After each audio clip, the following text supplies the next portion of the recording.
my stuff all situated here. So my background is in art. I was a fine art history major as an undergrad, but I also studied the basics of design. And my first job out of college actually was doing design work at the Free Press newspaper in Minnesota, where I'm from. And I did that for a while, but then I decided to move to the Bay Area and kind of struggled to find a job at first, as probably a lot of you can relate to. And so did some different kind of office work and stuff, and then finally got a job working at UC Berkeley campus for an HHMI scientist. She's a geneticist. She studies these cute little worms. So I ended up doing a lot of graphic design work for her, you know, working on her website and slides and illustrations and stuff like that. And I've also had a lot of contract jobs over the years, kind of like as a side hustle. I worked for Disney Publishing, creating EFL materials for kids, stuff like that. So I've kind of dabbled in design on and off throughout my career. But then, I don't know, I guess like in my early 30s, I decided, you know, I kind of wanted something more. And so I got kind of called to be, you know, to get into teaching. And I got really interested in teaching English as a second language because I love traveling. I love meeting people from other cultures. And it just seemed like a great way to expand my horizons a little bit. So I taught a year abroad in Macau, and then I came back here and got a job teaching at the Academy of Art. And that was a really great experience because I was able to combine my backgrounds of art and teaching English together because I had a lot of students who were, you know, designers and fine artists, but who needed to improve their English skills before they could take their major classes. So I taught about 5 years at the Academy of Art, and then I've also spent a couple of semesters teaching at California College of the Arts, and they've both been really fun. But then I kind of decided I wanted to take my business online because, like I said, I like to travel, so I wanted to have the freedom kind of to take my work with me wherever I go. So I started Artglish, which is a coaching business to help creative professionals with their language skills. So you know, this could be people with an ESL background, but it could also be native speakers who just feel like it's difficult for them to express, you know, what they want to say about their work. A lot of people kind of struggle to put their ideas, especially people who are really visual, struggle to put their ideas into words sometimes, or they have so many words that they don't know how to make it concise and clear. So, you know, helping people with things like presentations or interviews or, you know, writing good portfolio language in this case. So my main offering is helping people with their portfolio language because I feel like once you get that figured out, it's much easier to do all the other tasks that come afterwards. So that's how I started Artglish. And the 3 main things that I cover when I do a portfolio language review are I look at the content, you know, what exactly are you including? The style, how you've written it, and then like the visual hierarchy, how is it organized? So those are the 3 major areas that I'm going to cover for you today. So first of all, let's start with a little rationale. Why is it important to have clear and engaging portfolio language? Like, do you even need it? I've heard a lot of people say that good design speaks for itself. What do you think? I'd love to hear your ideas in the chat. Why do you think it's important? Or why do you think it's not important? Either one.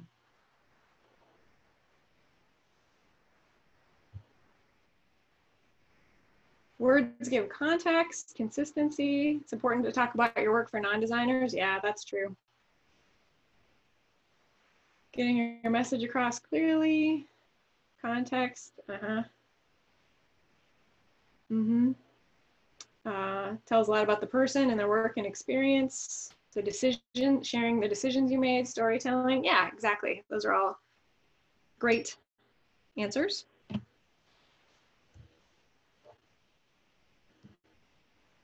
As most of you have probably heard, a lot of people say that good design is invisible, and I tend to think that good writing is the same way. You want it to be clear, you want it to feel compelling, and you want it to seem effortless, right? You don't want people to really focus on the writing, you just want to get them caught up in it so that they can, you know, get caught up in learning your story. So yeah, absolutely, Helps your audience connect and be engaged with your work. Lets you describe your process and share your successes. That's a really important point that I want to make sure people take away today, is that using your portfolio language as a way to share your accomplishments is really important. It's also an opportunity to tell your story and then bring your audience to the next level. So maybe it's following you on Instagram, or maybe it's hiring you for a position, but that portfolio language can really draw them in and get them ready to go to the next level with you. And also, like I said, it will make future tasks much easier. So, if you've already taken the time to think about how to describe your work clearly, that'll make it a lot easier when you're applying for school or applying for a job or giving an interview or a presentation, because you've already thought about how to describe your work effectively. And then finally, it will build your credibility. So by that, I mean the way that people who don't know you can trust you, right? So there are this is important because I feel like there are 3 main problems that I often see when I look at other designers' sites. Either the description has mistakes, or the descriptions are difficult to understand, either because they're kind of like esoteric and like kind of too artsy or too full of jargon, or there's just nothing there at all. There's nothing written, no description. And so the reason that those things are a problem is because if the writing is full of mistakes, we might begin to doubt the quality of the design work as well. That definitely speaks to credibility. But if it's hard to understand the writing, or if there's just nothing written, we might kind of like disconnect or lose interest, or maybe doubt the person's ability to communicate well. So none of those are a good thing. Those things all kind of can damage your credibility, with a new client or with someone who's looking at your work for the first time. So that's definitely something I want everybody to think about as you're creating your portfolio language, is how that purpose is to like build your relationship with your audience and build your credibility. So what do you think? If you want to improve your credibility, what could you do? Anybody have ideas they want to share in the chat?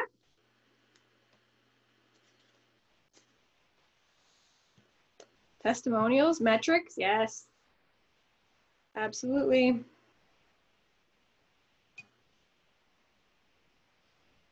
Numbers,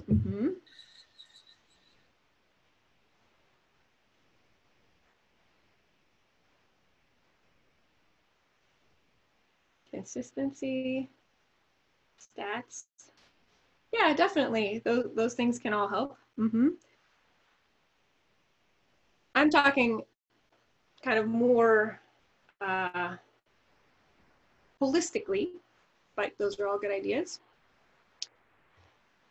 So the first thing I would say is take the time to write, to think about your work, and then write well, because I think people who love design want to spend their time designing and maybe not spend the kind of time it takes to write well. And unfortunately, just like making a good design, writing well takes time too, and it takes many iterations, just in the same way. I think there are actually a lot of parallels between them. So you have to be kind of mentally prepared to put that time in and know that you're not just going to like crank something out and be done in like a couple hours. Like you really have to think about it, revise it, and it's kind of an ongoing process that you're always trying to improve. However, that doesn't necessarily mean that you have to write really formally. When people talk about like being accurate and taking the time and writing well, sometimes people get really like, oh, I have to write really, like a formal paper or something. But it doesn't mean you can't be authentic. It doesn't mean you can't be like fun and casual. It just means you need to think clearly and strategically about your writing and put in the work. It's a great idea to get feedback from others, both designers and non-designers, to see if you're communicating your message in the way that you would like. It's also really useful, I think, to read about your industry, read what a lot of other designers are doing, how they talk about their work, and looking at the people you admire for ideas. So if there are other designers who do work similar to yours or who are doing the job that you would like to do, start looking at their sites and looking at how they talk about their work and what language they use, because that can really give you ideas about how, what you want for yours too, both like what you like and what you don't like. And then of course, proofread. I recommend using a program called Grammarly. It's free. You can download it or you can use it through their website, but it's a really great way to check your work. And if you're an ESL person, it helps with things like prepositions and some of the trickier aspects of English by making recommendations. I find it's a little bit more effective than like your standard word processing program. Also, it can give you suggestions. If you download it each week, it will like give you tips based on the mistakes that you make to improve your writing. So that's kind of cool if you like that sort of feedback. So now that we've kind of talked about, the why, the rationale, the credibility aspects, I'd like to move on to the what. So what exactly should you include in your portfolio language in terms of content? What kind of content do you think is really important to include? Feel free to write your thoughts in the chat. What do you need to absolutely make sure you have?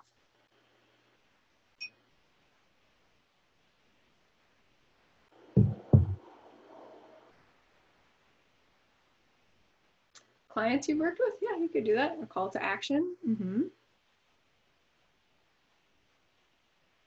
Who you are, your projects, your bio, how your work created impact. The objective, buzzwords. Yeah, kind of. I would definitely say keywords, maybe more than buzzwords, but yes, thinking about the words people might look for. The problem you're solving, a reflection, your experience. Yeah, those are great. You definitely want to have a good about section, and typically people talk a little bit about their background. I also recommend that you talk about kind of your goals or your focus as a designer, so that people kind of know what you're interested in, especially, if you're looking for a job and you kind of want to go in a specific direction, that can really help. And you'll definitely want to include some aspects of your personality or what makes you unique, because, whether your audience is a client or, creative director, you want to stand out. You want to set yourself apart from everybody else. So, resist the temptation to make yours just kind of look very general and like, I do everything. Really try to put some of your personality in there so that people can get to know you, because, they're getting to know your work, but they're also kind of wanting to know what you're like to work with as a person. So I would strongly suggest putting some of that in there. Also, of course, you want descriptions of your individual projects. A lot of people have these, but some people don't. Some people just have their work and they don't really talk about it at all. And I really think, one of the big takeaways I would like you to take today is just that having some descriptions of your work is a really good idea. For each one, I would say the most important things to include are, the problem, the purpose, something about your process, and then the solution. How did you solve the problem for the client? Or, even if it's a school project, how did you attempt to solve the design problem? Because, spelling it out and kind of showing these things shows that you know what you're doing. And it gives your audience a sense of how you work too. And then also, really importantly, a lot of people mention this, what it achieved for the client. Or if you don't have any I know some people have said, oh, well, I don't have any metrics, I don't have any data, that's okay. If you don't have it, you don't. But trying to somehow show that you achieved the goal, or, or what you took away as a designer, even if it's a school project, you could be like, here's what I learned, or, here's the feedback I got on this from, my classmates or from my instructor. Here's what I feel like I achieved. But just something to give it a little bit of closure, because I feel like if you've taken the time to like describe your whole process and the problem and everything, and you get to the end and you're like, so what happened? Did it work? You kind of want to have that like little bit of closure at the end. So I think that can be really nice. And really think about the questions your audience might have. So this kind of depends on who you're designing your portfolio for. So if you're on the job market, your target audience is hiring managers and creative directors, right? If you're looking for clients, that's kind of a little bit different because the language that you use and the questions they might have will probably be a bit different. So really take a minute to think about what questions you would expect your audience to have and try to figure out whether you can include some of that information in your portfolio language and in your descriptions to help them understand and to help them to see that you're thinking about their needs. Also, in some cases, designers might want to do a more in-depth description, like a case study, especially I thought we had a lot of UX designers today, and they really need to show a lot more of their process much of the time. So if you're doing a more in-depth case study, here's some additional info that you might want to think about including. Giving a little bit more of a summary of the project and the client background, in addition just to like the context can certainly be useful.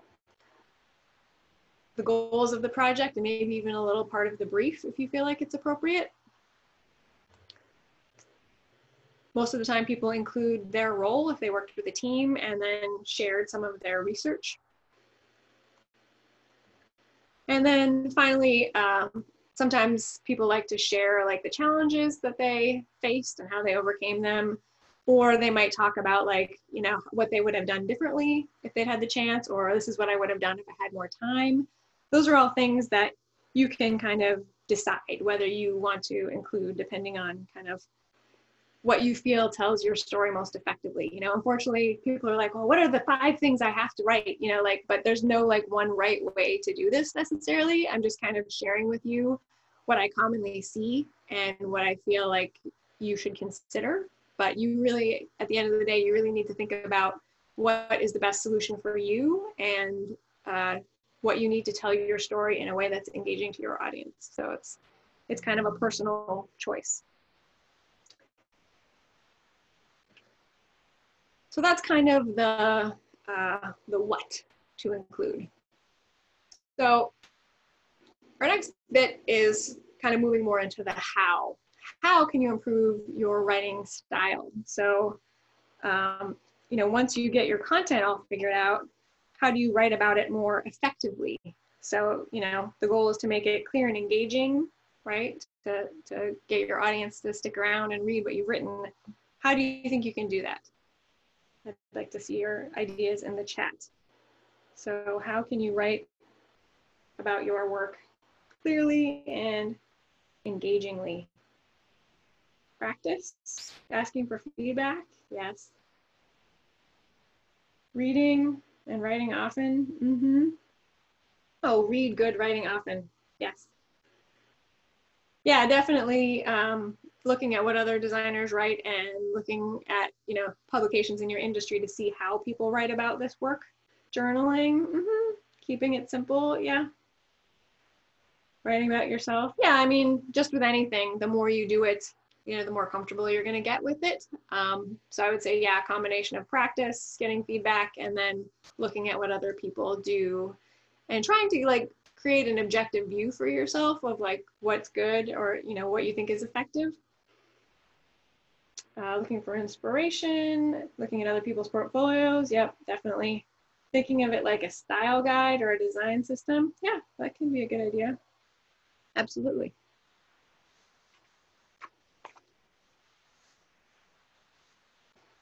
So the main things I would suggest based on the problems that I commonly see are, number one, be consistent with things like punctuation or parallel structure. So that means like if you start writing in a certain tense or in a certain way, do that throughout one project, like don't change something, don't change your style in the middle of a project unless there's a good reason to do so. Because it just confuses your audience or looks, kind of looks like you didn't take the time to find those mistakes. So that's one thing I see a lot. Also, like I said, think about your audience. You definitely want to make it easy for them and think about, like I said, what questions are they going to have? if you're writing for designers, obviously you can use a higher level of industry language. You don't need to explain every little thing that you did. They're going to know just by looking at your design, like why you did what you did. So think about what kinds of questions they might have versus if you're making a site for clients, they don't necessarily know the principles of design. You might have to spell it out a little bit for them, like here's why I chose this, or here's why this is an effective solution. So again, thinking about your audience and what they need from your portfolio language will kind of help you decide what to write about. Also, I'm approaching this from the perspective of sharing with someone, like, impersonally. Sometimes people are like, oh, but if I'm giving an interview, I'm going to be there so I can talk about my work. And that's totally true. If you're preparing for an interview and you're just going to explain everything, then of course you don't need to write it all out as well. But this is kind of for people who are either just like sending, a first round, please look at my website kind of, application, or trying to share their work with clients. Also think about, yes, exactly those two things. Also, avoid using too much jargon. I know someone mentioned buzzwords earlier, and while it's important to show that you know the industry language, in your work setting, if you use too much jargon, it can be confusing to your audience, especially, like I said, if you're writing for clients, they don't know what that stuff means.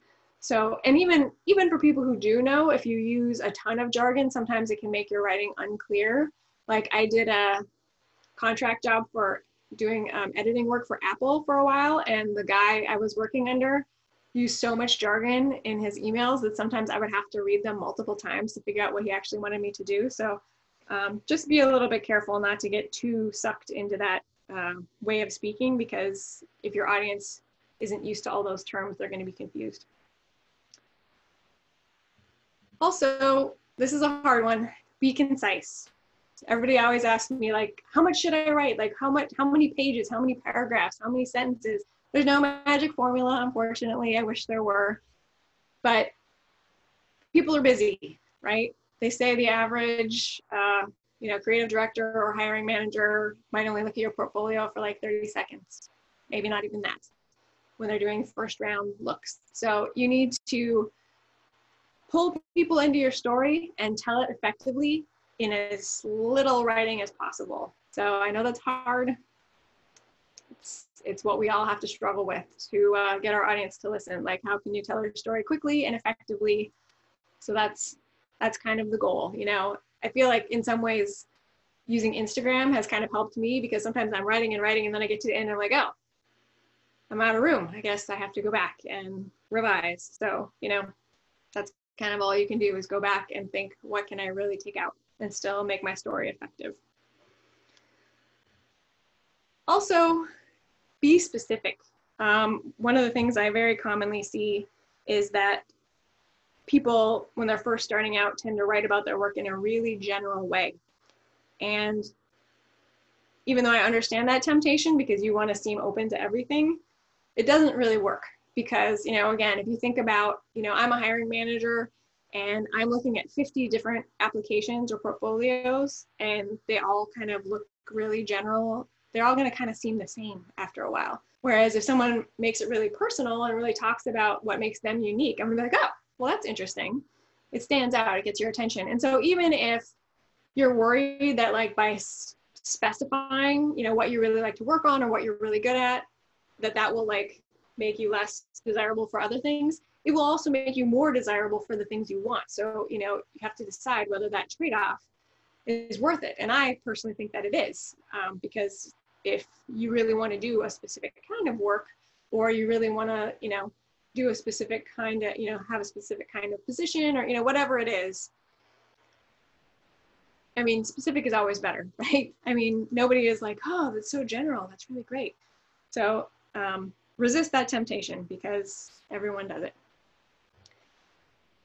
Another thing you can do is, if you're just getting started and you're like, oh, I don't even know where to begin, just like with design, you can brainstorm, like, so sit down, maybe make a mind map or something, think about what helps you get ideas in your regular design work, And apply it to language, you know, like make a list of adjectives that you feel really describe your work or your style.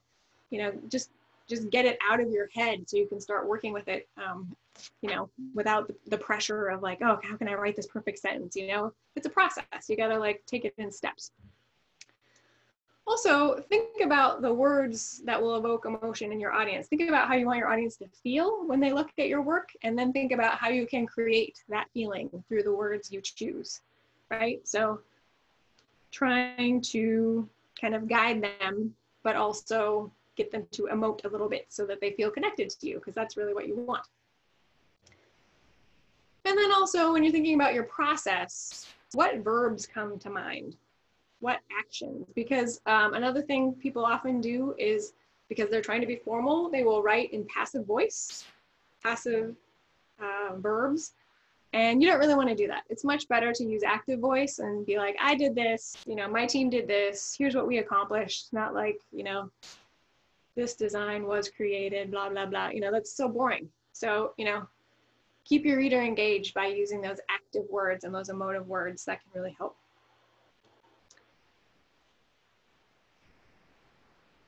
So for our last little bit here, before we get on to the examples, I want to talk for a minute about hierarchy. And here again, talking about language hierarchy. I know you're all designers and you all know about hierarchy principles already, but we're specifically talking about the language here. So in addition to your content, you want to think about the visual hierarchy and layout of your language. So I'm sure you guys already know a lot about how to do this, because the principles are the same as how you use hierarchy for your text within design. So if you could write in the chat a few thoughts about how you can use hierarchy to help your language.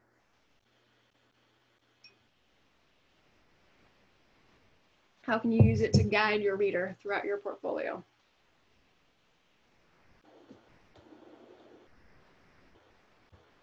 Any ideas?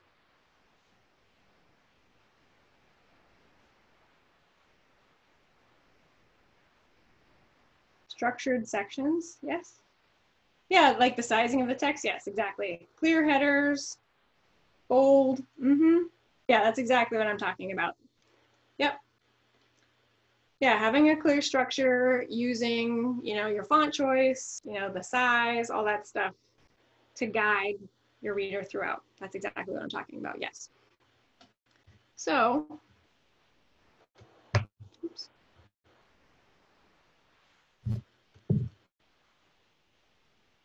Like I said, the point is to sort of guide them through your work and make it easier for them to understand what they're looking at. And create a clear structure, just like some people are saying. Use the fonts, color, alignment, size, and the white space, all the things you would normally use in design. Don't forget to apply those to the language of your portfolio. Probably the other biggest thing that I see in terms of hierarchy is that like people have these huge chunks of text with nothing to break them up. And as a viewer, when you get to a chunk like that and like your whole screen is just text, you're just like, oh, it's overwhelming, right? You want to avoid that. But you also want to avoid the opposite situation. A clean and easy to follow portfolio is the most important thing to have, right? You want your audience to be able to go through and stick with it and read to the end, right? I've seen some portfolios where there's like so much going on. There's like animations and there's stuff popping out and things are flipping around, and that's cool. But like, it's so distracting that I can't even read anything. So I would say, make sure it's easy to read, easy to follow first, and then cool second, right? Also, like I said, you want to avoid those large blocks of text. I recently learned TLDR means too long, didn't read. You don't want that. You don't want people to have that reaction to your work. Like, oh, that's too much. I can't possibly be bothered to read that, especially, like I said, for a creative director or someone who's thinking of hiring you for a job. If they've got like another 40 portfolios to look through, they're not going to spend 20 minutes reading about one project. It's not going to happen. So just think about that, you know. And like I said, as you look at more people's portfolios, you'll get that sense of like, whoa, too much, you know, like think about how you can break it up to keep people engaged. And that goes back to getting feedback. You know, it's a great idea to get someone with fresh eyes, as one of my clients put it, to see if it's working. You know, and like I said, try to ask some people who are designers and some people who aren't, because, you know, if you have clients looking at your work, you're going to want people who maybe don't know a lot about design and see if it's clear to them as well. All right, I know that was fast, but I wanted to get through that sort of content bit so that we can have plenty of time to look at examples, because that's what people seem to like the most. So as I mentioned, it's really helpful, I think, to look at other people's work and their language. So I know probably when you guys look at other designers' work, you're more focused on the design aspect, but I would like to encourage you to start looking at the language as well, like what they write, how they write it, and how they organize it, you know, with their hierarchy. So of course, we're not suggesting you copy anybody's work, but be inspired by it. You know, see how they do it, see what words and phrases they use, see what kind of emotive words or action words they use, and see if that can inspire you for your own work. Like I said, unfortunately, there's no perfect template. People are always asking me like for like the hard and fast rules. There aren't any. There's no one right way to do this, but there are guidelines you can follow. And the more you look at other people's stuff, the more you'll get a sense of what you think is best. And I think it also can help you to view your own site more objectively, because, you know, I'm guilty of this too. You spend so much time working on your portfolio site, working on your website, trying to make it the best as it can be. And it's hard to be objective after a while because you've looked at it so long, right? So getting other people's views can help, but it also can help you to look at what other people are doing and be like, oh, you know what? That looks like way too much text. I have the same problem. Guess I should do something about that. So can't stress that enough. It's a good idea. And then, of course, ideally, you want to look at people who do similar work to yours. So, you know, if you're a UX designer, those are the kinds of portfolios I would suggest you look at. If you're a graphic designer, you know, look at those. And then what I did and what we're going to do today, you can just Google some best of portfolio sites to get started. You know, if you don't already have specific people in mind that you know, follow or that you admire or that, you know, companies you want to work at, whatever it might be. I just did like best design portfolios of 2020, you know, something like that, and you're going to get hits. So I chose 3 people today to look at from one of those types of lists. And I just want to reiterate that 2 things, I guess. First of all, this is not a critique. I'm not trying to like bash these people in any way. I'm just trying to get you to see some best of sites. And granted, these are probably best of because of their design more than their language. So think of that. But also just start to think about all these things we're talking about and see what you think. Like, do you think these people are doing some of those things well, or maybe not so well? Do you see any problems? Like, just start forming your own opinions that you can apply to your site. And also, we're going to focus on the language. I know you're all designers, and whenever we get into like the discussion, people start talking about the design stuff, but we're leaving that aside. We're only talking about the language. So the first person I've got for you, get out of this. Steven, I guess. I don't know if it's Steven or Stefan. I'll say Steven. Here's his homepage. Scroll down to see his projects. And then he's got more. That's kind of a nice thing. A lot of people ask me about that, like, oh, well, how many projects should I have? I can't tell you that answer. I can tell you how to describe your projects well. I can't tell you how many to have, but I have heard anywhere from 3 to 8. But if you have more projects that you want to include, that might be a good way to do it. Let's take a quick minute to look at his About page. So this is kind of nice. He shows, right off the bat, he kind of shows what he's interested in, kind of like what his focus is as the designer, or what his approach is. Gives us kind of an idea of what he thinks is important. It's got a nice photo. It's got a nice description of how he grew up and how he got interested in design and kind of his progression chronologically. One thing I think this designer does really well is that he really tells a story, and it's very casual, it's personal, it's engaging. You know, some people might think this is too long, too much. You know, again, that's kind of up to you. How much room do you feel like you need to tell your story? But in terms of finding kind of a very personal and interesting way to draw people in, I think he does that well. So let's take a quick look at his work.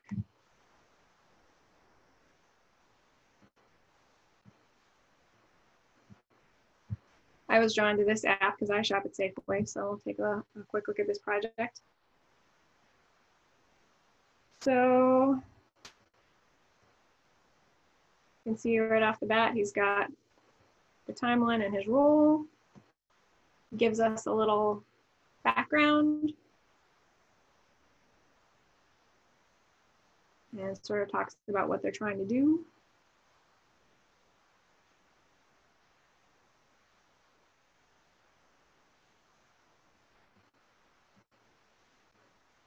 Then he talks about some of their research.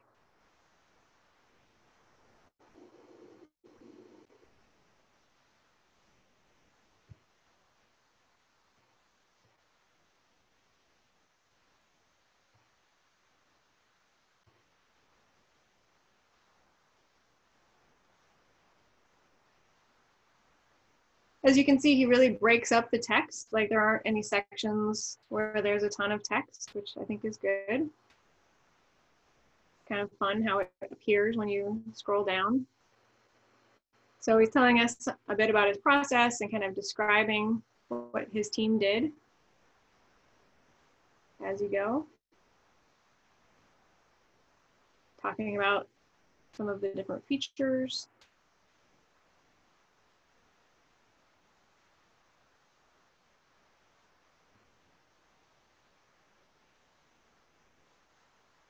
And then he's got the actual prototype. And then a call to action if you want to know more. So based on, I know this is just a quick look, anybody have comments? Like, what do you think? Do you think there's anything else he should include? Anything that you think was really effective?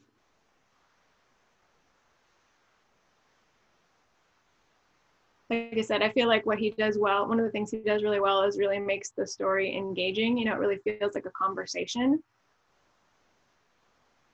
He's very clear. He's got these like sort of fun little headlines or subheads.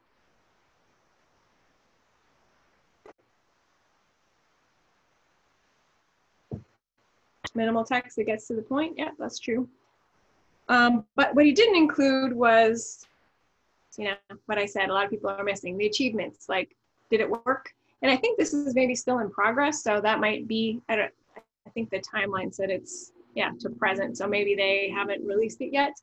But in general, I'd say, you know, if you can think about including some form of achievement, like in terms of what feedback you've gotten from, you know, whoever you're creating it for, you know, maybe a testimonial or, you know, some kind of data or stats. If you have that, that would be great.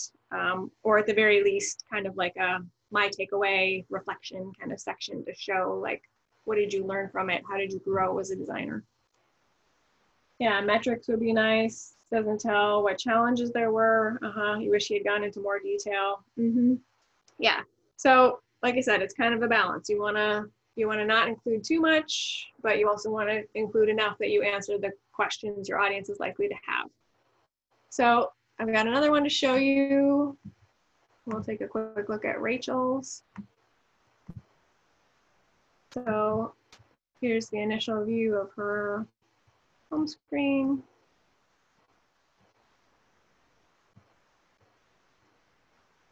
And again, she's got this miscellaneous section with other projects. So for people who want to know how to do that, there's a couple different examples for you. But let's take a quick look at her about. So she's kind of got this fun little video at the beginning. Gives you a sense of her personality, which is kind of quirky.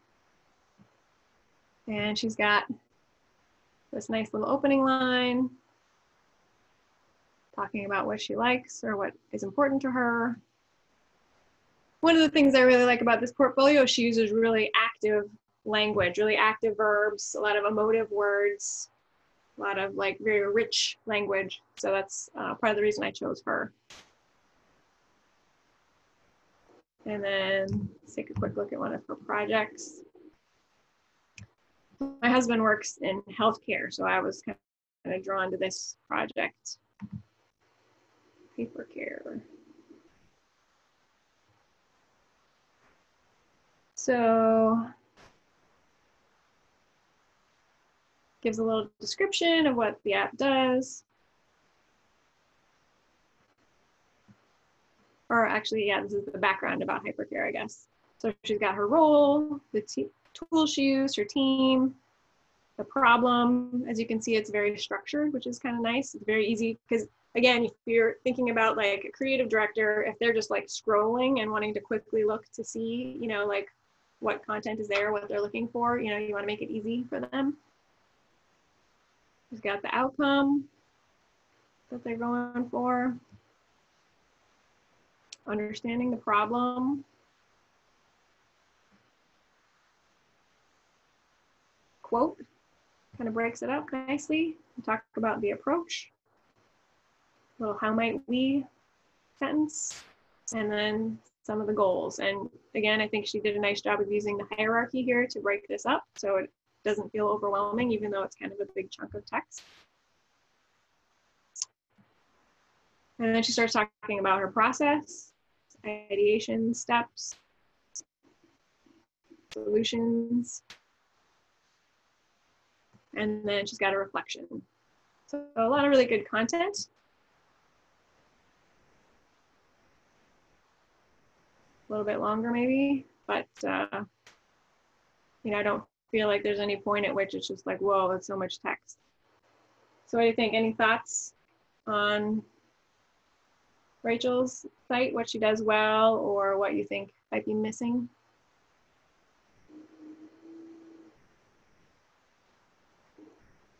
If you take the time to read it too, hers has some fun, quirky language as well. So I think both in both of those examples, you really get a sense of the person's personality and kind of what makes them unique, which is great. And the hierarchy, yeah, that's a good one. The structure is easy to follow. Yeah.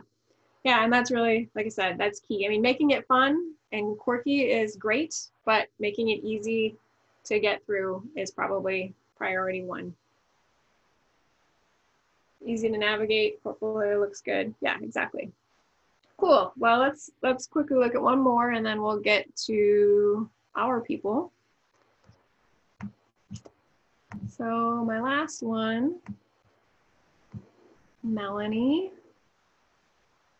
I kind of have I like dark kind of style, so I really like the color choices on this one. So she starts right off with her about. So I'll scroll all the way through so you can kind of see the whole thing, and then I'll come back to this. And then she's got the work, kind of a different layout, and then her contact stuff, and then this creepy hand thing at the bottom, which I think is fun. So let's look a little bit more at her about. So she's got a little description, kind of how she got into design, and then kind of the two aspects that she works in, I guess. So it seems like she does art direction, talks about that, and kind of how her design preferences evolved. You know, that's the kind of thing that might be interesting to a hiring manager. Her approach to design, and then kind of a rough outline of her process, which is nice. So those are things you can think about if that's the kind of stuff you would like to include.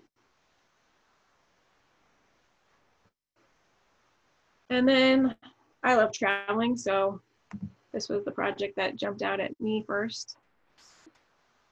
Tourism page. So the goal is to help promote Austria there as a travel destination, I guess. So you've got like a little description, the strategy.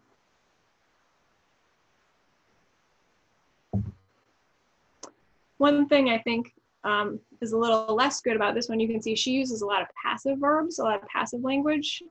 So I think if she were my client, I would suggest kind of switching that around and trying to make it a little bit more active in the way she describes it. She talks a little bit about the details. Like I said, was tested. She's got this sort of passive stuff going on.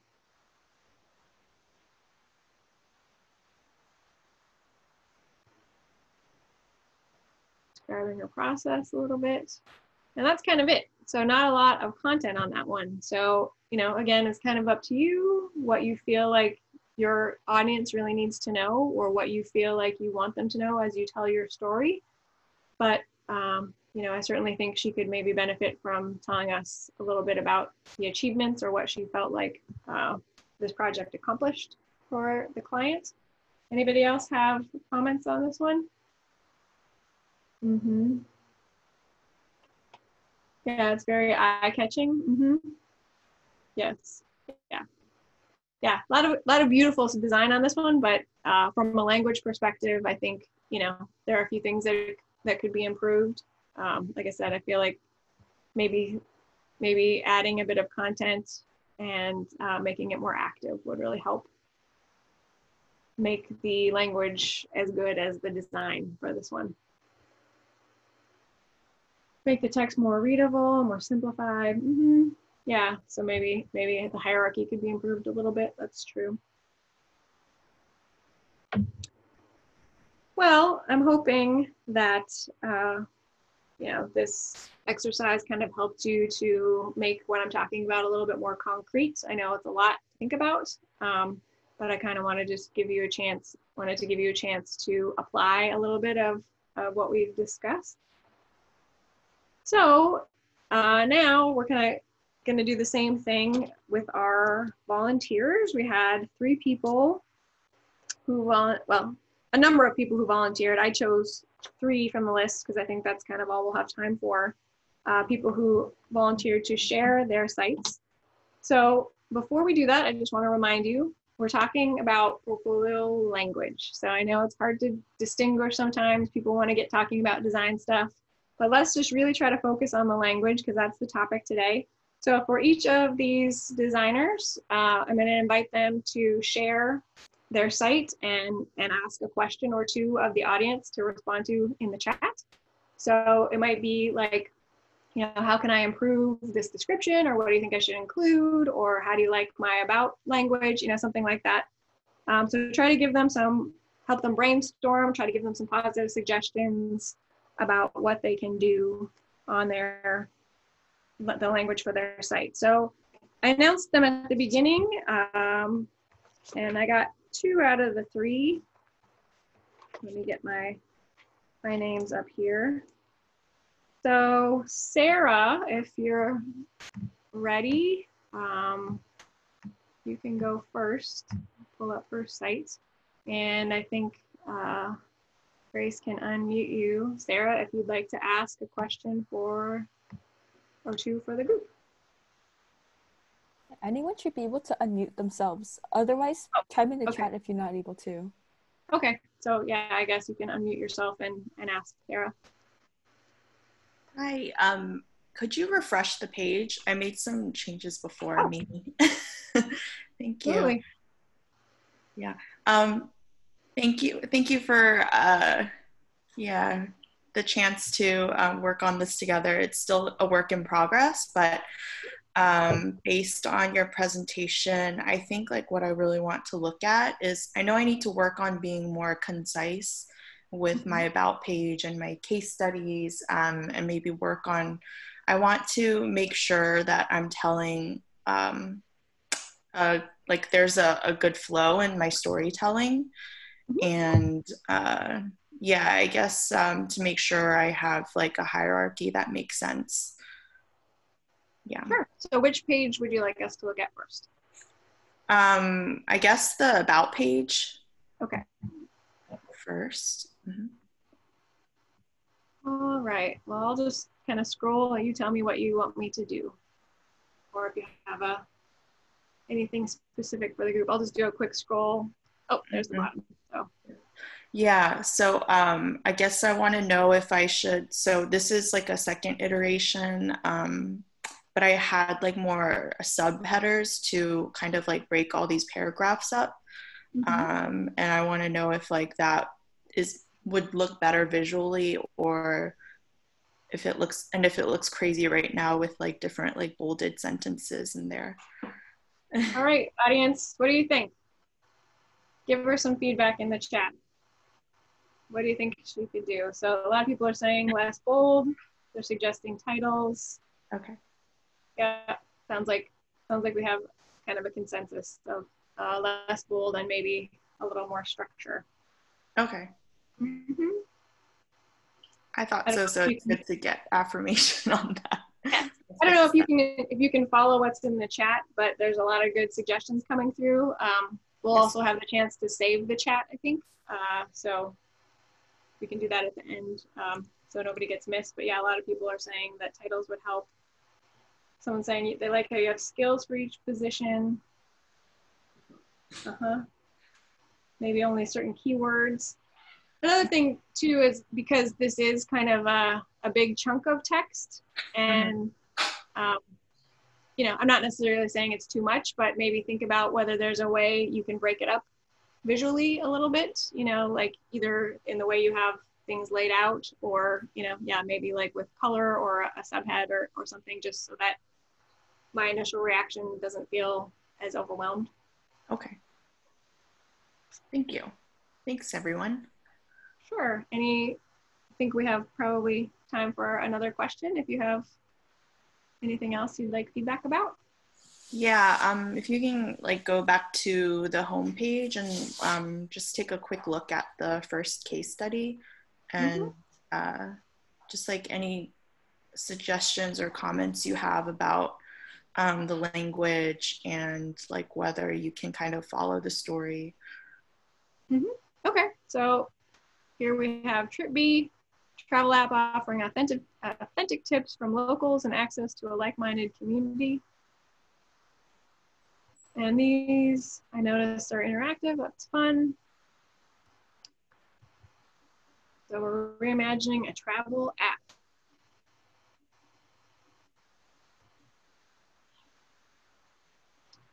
So it's nice that you've got the problem and the solution listed very clearly. Got your role, the timeline.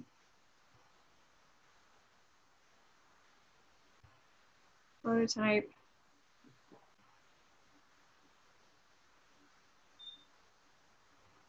Got some research. And personas.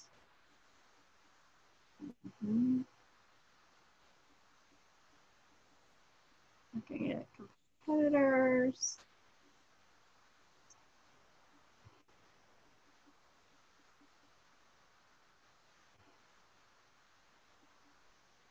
Deviation.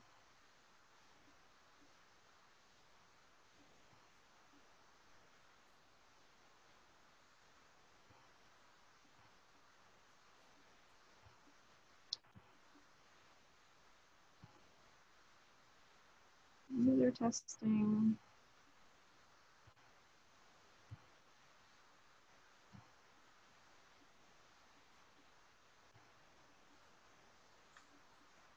And what you learned. Great. So, comments for her in the chat.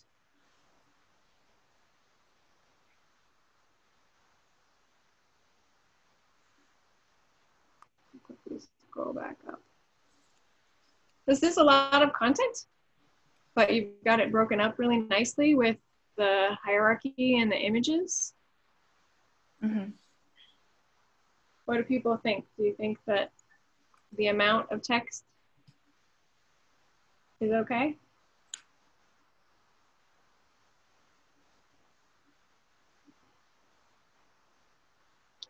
Broken up well? Yeah, I agree. Like I said, you kind of want to think about if, you know, so if you're, is this, is your intended audience for like job hunting or clients or? Yeah, job hunting, so for recruiters and hiring managers. Gotcha. So yeah, so you just want to think about like, you know, if someone's just quickly scrolling through, are they going to find what they expect to find quickly and easily? And I think it's very easy to see what your different, you know, what different sections you have here. So that's nice. And I think it's great that you had kind of your reflection section. Yeah, a bit lengthy, but thorough and clear. Maybe some bold text here and there and long paragraphs like before. Sounds like people really like your format. Mm-hmm.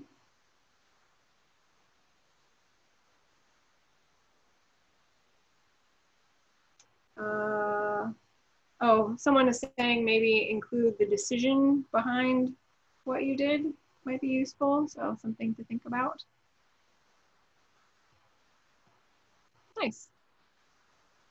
Any other specific questions for the group about this project? Yeah, I guess like what they mean by adding decision, like what I decided or my reasoning behind the decisions. Anybody want to elaborate about that? Yeah.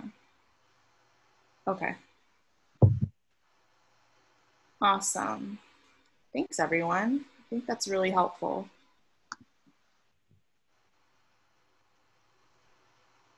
Yeah, I definitely think you have a great start. You know, I feel like it's, like I said, it's very easy to find, you know, like I said, if I'm imagining I'm a creative director and I want to know about, you know, these different aspects, it's very easy to find them.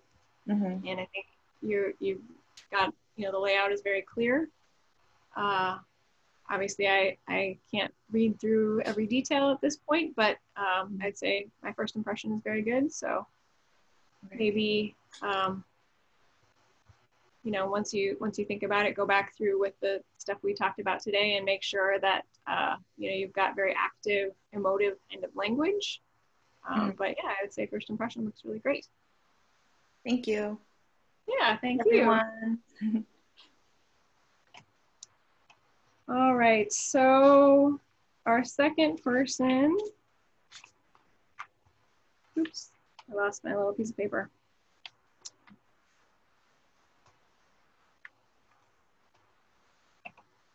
Second person is Tiffany, and then Megan Carson. I read your name at the beginning, but I'm not sure. I want to just make sure you're here. If you are here, you are person number 3, so kind of think about what questions you might have. And if you could just let me know in the chat if you are here. But I will pull up Tiffany in the meantime.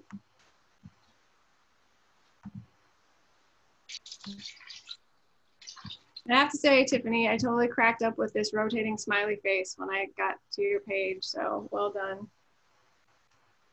If you Hello, want to, can you hear me? Again, yes. Okay, awesome. Thanks so much. I guess I still need to work on responsiveness. I coded this website myself. That's like a fun project, but that's one thing I need to consider. But yeah, thanks for presenting, giving like really good tips on portfolios. I had 2 questions in mind. So the first one is, I find myself trying to note like every step I took in the process just to like note my thinking process. Do you have any tips on how to be more precise and concise with my words when discussing a project?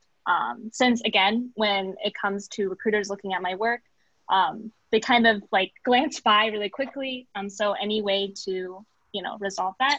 And then the second question is any tips to keep a case study more engaging?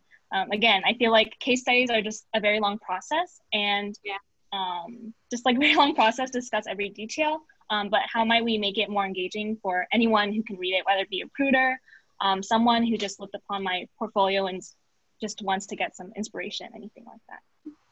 Yeah, great questions. So please keep our questions in mind. So just like before, I'm going to quickly kind of scroll through so we can just get a sense of the site. Here's the homepage. I'll give you a quick look at her about because it's really fun. Love this swing. Great.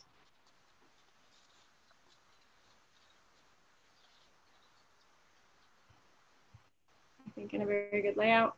So fun, personal, good layout. I think that's a great start. And then she solved the problem. I'm guessing, you can correct me if I'm wrong, but so if you have stuff that's maybe not like the best work, but you still want to include it, or like she says, new experiments and old projects. So if you're struggling with like, oh, I don't know how much to include, or I kind of want to include some things, but they're not like my number ones, that's a good way to do it, I think. So let's take a look at the project here.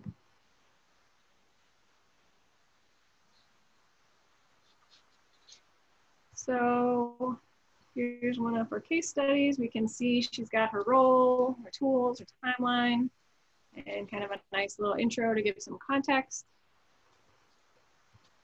We've got the problem and the solution right away.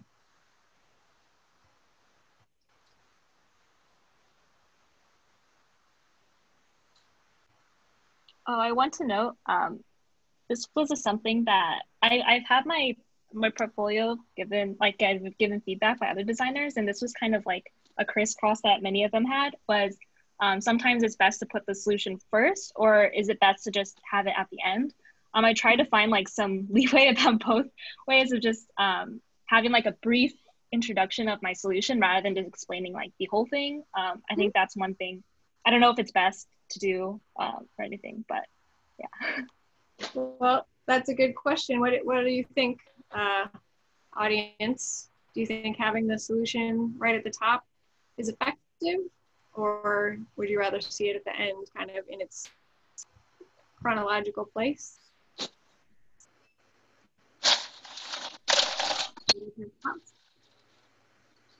Go with your guts. Solution at the top and the end. Gives the recruiter a quick idea of what to expect. That's true. Yeah, kind of might be nice to just give like an inkling so you can kind of keep that in mind as you look at the progression.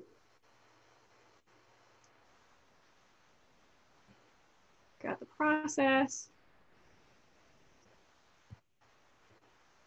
And then the more in-depth solution.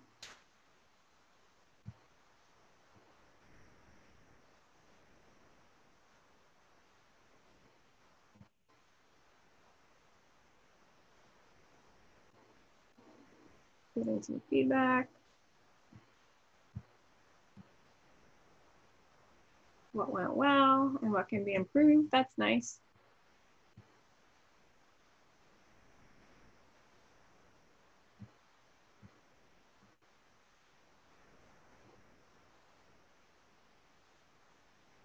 Talking about the branding.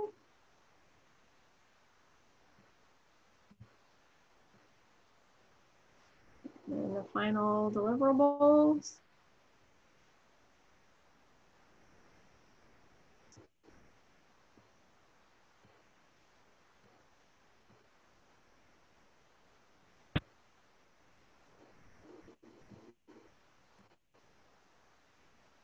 More features. Final prototype. Learnings and takeaways. That's good. Next steps. What do you think, people? They like the before and after comparison.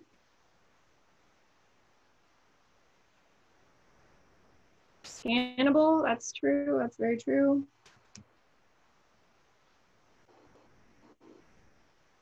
Yeah, encouraging people to keep reading, that's true, that's good. They like how the sections are broken up. Yeah, it's detailed without being too cluttered.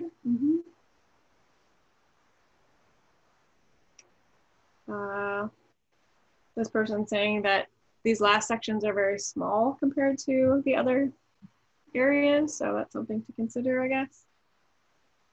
Maybe make the headings bigger.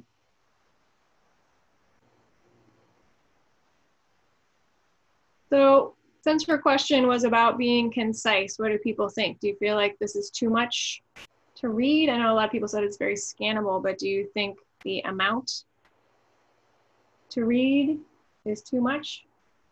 Any opinions about that? I mean, I feel like you have a lot of content here, but a lot of it, you know, it's primarily images. I don't feel like there are any like really huge chunks of text.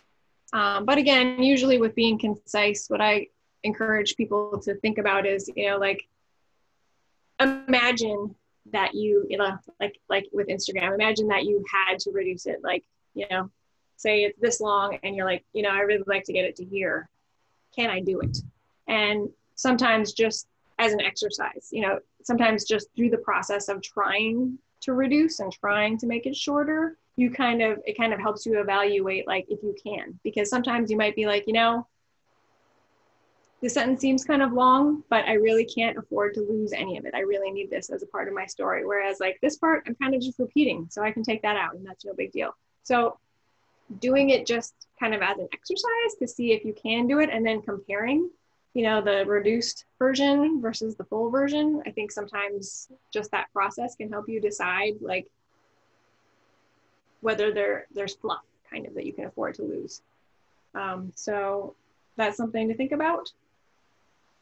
Like I said, unfortunately, there's no like right answer, but I guess just, you know, sharing it with some people, you know, like our audience, and sharing it with other people whose opinion you value, to be like, do you feel like this is overwhelming? Do you feel reluctant to get all the way to the end? Someone is suggesting maybe you don't need to repeat the case study at the bottom if you want to shorten it. A lot of images balancing with the text. Yeah, I mean, it is relevant content, that's true. So another thing that I have seen some people do that you can consider, I guess, is that they have like kind of the main aspects of their process, and then they have some sections that are like, you know, reduced or hidden, or that you can kind of click to expand. And so that way, if the person kind of wants just to see the bare bones, they can, or they can click to open those extra sections to see like more detail. So that's something you can think about if that appeals to you. Or maybe have a quick, someone's saying maybe have a quick summary of the sections at the top. They like that it's more image heavy, and make sure you're providing context.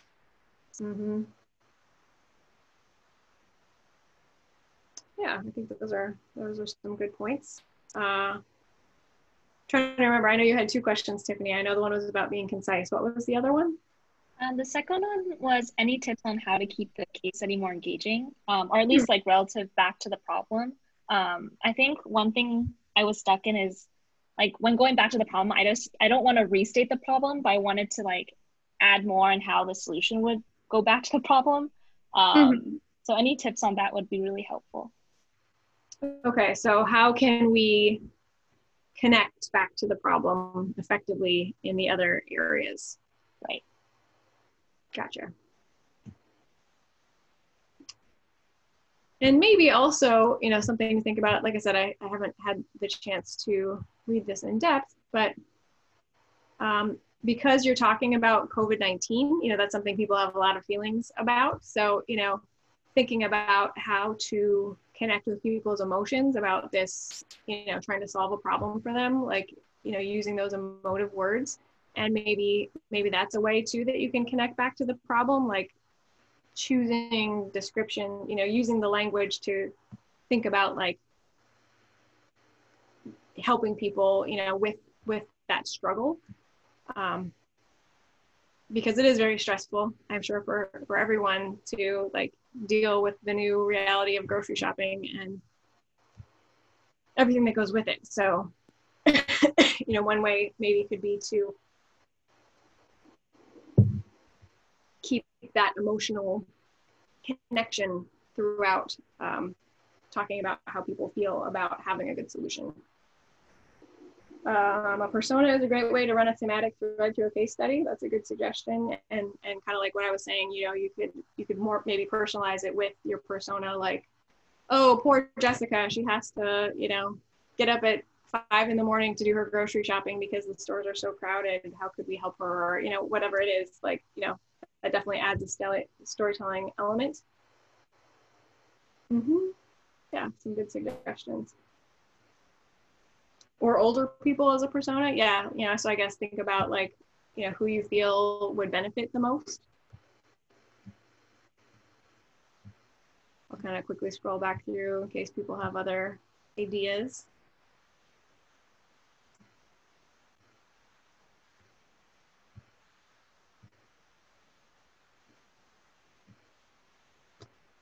Any other thoughts from people about how she can connect her sections back to the problem?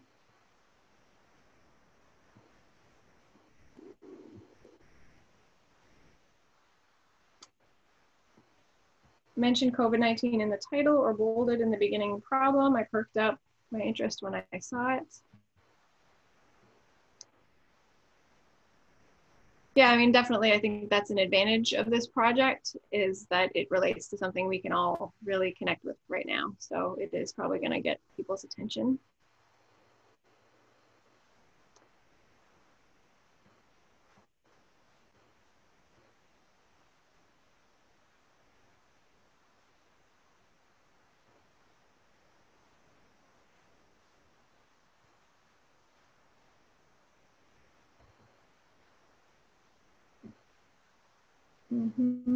Yeah, personas. Yep.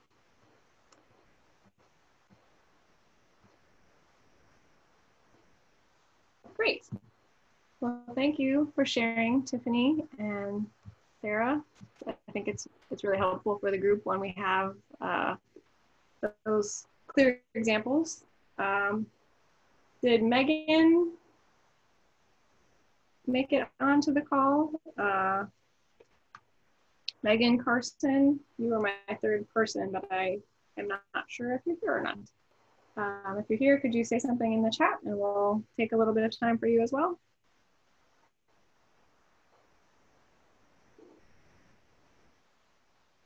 Maybe not.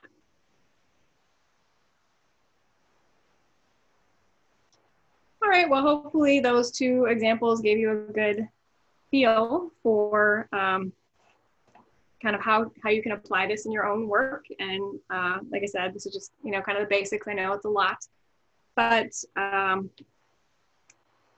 I've really enjoyed the discussion. I hope you've learned something or at least have been given some things to think about. And as I promised, let me give you the, oops, these are my, oops, sorry.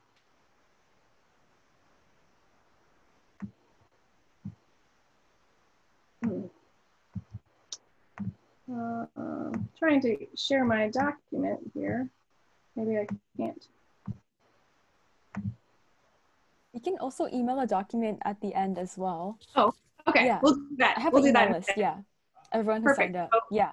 We will email you the handout as promised. Let me pull up my email in case you had questions. I know a lot of people have